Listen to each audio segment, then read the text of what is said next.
قربانی کرنے والے کے لیے مستحب کیا ہے؟ جس آدمی کا قربانی کرنے کا ارادہ ہے اس کے لیے مستحب ہے کہ ماہ ذی الحجہ کے آغاز سے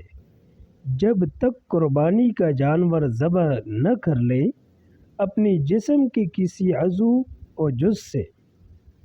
بال و ناخن نہ کاٹے، کیونکہ قربانی کرنے والا اپنی جان کے فدیے میں قربانی کرتا ہے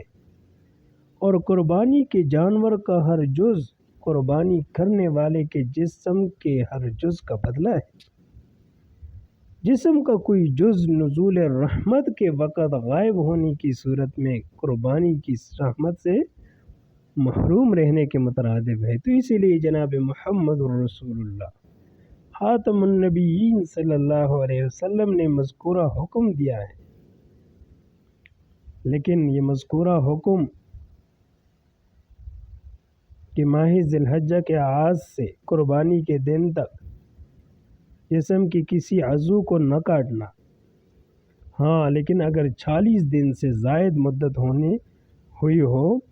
تو 40 دن سے زائد مدت ہونے کی صورت میں ناخن کاٹنا اور بال صاف کرنا لازم اور ضروری ہے، کیونکہ 40 سے زائد پر پھر حرام ہو جاتا ہے۔